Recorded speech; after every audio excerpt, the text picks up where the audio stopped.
Assalamualaikum warahmatullahi wabarakatuh. Kami dari kelompok 4, Prodi Komunikasi dan Penyiaran Islam kelas C. Kami akan menjelaskan materi pada bab 9, yaitu tentang Helenisme.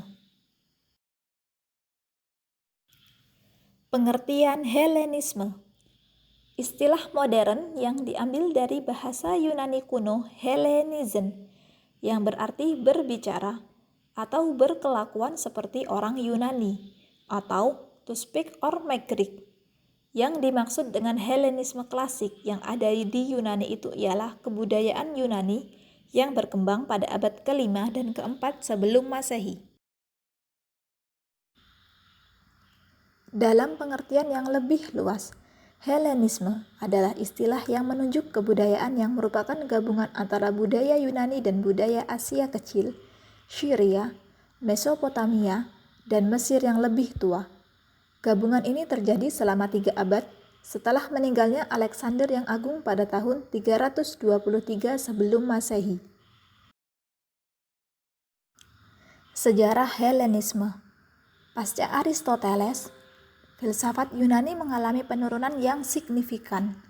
Hal ini dikarenakan munculnya ilmu-ilmu spesial yang berkembang dan berdiri sendiri, seperti ilmu alam, gramatika, sejarah kesusastraan, dan lain sebagainya.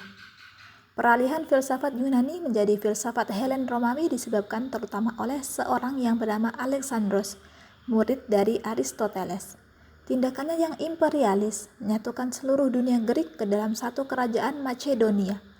Sesudah itu, ia menaklukkan bangsa-bangsa di Asia. Semuanya itu dijadikan beberapa provinsi kerajaan Macedonia. Menurut Bertrand Russell, pengaruh agama dan non-Yunani terhadap dunia Helenistis pada dasarnya buruk. Meskipun tak sepenuhnya demikian, kaum Yahudi, Persia, dan Buddhis semuanya memiliki agama yang jauh lebih unggul daripada politeisme rakyat Yunani, dan bahkan bisa dipelajari oleh para filsuf terbaik dengan hasil yang bermanfaat. Maka dari itu, masa Helen Romawi adalah suatu fase filsafat yang tidak hanya didominasi oleh filsafat asli Yunani, akan tetapi filsafat pada fase ini bisa dikatakan sebagai filsafat transnasional. Masa filsafat Yunani. 1. Periode etik. Periode ini terdiri dari 3 sekolah filsafat, yaitu Epikuros, Stoa, dan Skeptis. Nama sekolah yang pertama diambil dari kata pembangun sekolah itu sendiri, yaitu Epikuros. Adapun nama sekolah yang kedua diambil dari kata Stoa, yang berarti ruang. Sedangkan nama Skeptis diberikan karena mereka kritis terhadap para filsuf klasik sebelumnya. 2. Periode religi. Didorong oleh perasaan dan keadaan bangsa Yunani dan bangsa lainnya yang senantiasa merasa tertekan di bawah kekuasaan kerajaan Roma. Maka ajaran etik tidak dapat memberikan jalan keluar. Kemudian perasaan agamalah yang akhirnya muncul sesudah beberapa abad terpendam dapat mengobati jiwa yang terluka. Mulai dari sinilah pandangan filsafat berbelok arah dari otak turun ke hati. Periode etik. Pertama, Epikuros, 341 sebelum Masehi. Filsafat Epikuros diarahkan pada satu tujuan belaka, yaitu memberikan jaminan kebahagiaan kepada manusia. Epikuros hanya mempergunakan pengetahuan yang diperolehnya dan hasil penyelidikan ilmu yang sudah ia kenal sebagai alat untuk membebaskan manusia dari ketakutan agama. Epikuros hanya seorang filsuf yang menginginkan arah filsafatnya untuk mencapai kesenangan hidup. 2. Stoa, 340 sebelum Masehi. Pendirinya adalah Zeno dari Kition. Tujuan utama dari ajaran Stoa adalah menyempurnakan moral manusia. Dalam literatur lain, disebutkan bahwa pokok ajaran etik Stoa adalah bagaimana manusia hidup selaras dengan keselarasan dunia. Sehingga menurut mereka, kebajikan ialah akal budi yang lurus, yaitu akal budi yang sesuai dengan akal budi dunia. 3. Skeptis. Skeptis artinya ragu-ragu. Mereka ragu-ragu untuk menerima ajaran-ajaran yang dari ahli-ahli filsafat sebelumnya. Perlu diperhatikan bahwa skeptisisme sebagai suatu filsafat bukanlah sekedar keraguan-raguan, melainkan sesuatu yang bisa disebut keraguan dogmatis. Periode religi, yaitu keinginan untuk mengabdi kepada Tuhan hidup kembali. Pada periode ini, ada 3 aliran yang berperan, yaitu aliran Neopitagoras, aliran Pilon Alexandria, dan Neoplatonisme. Berikut penjelasan tentang 3 aliran tersebut, yaitu yang pertama, aliran Neopitagoras. Berpangkal pada ajaran Pitagoras yang mendidik kebatinan dengan belajar menyucikan roh.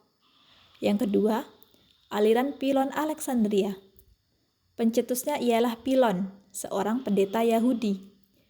Yang menjadi pokok pandangan filsafatnya ialah hubungan manusia dengan Tuhan.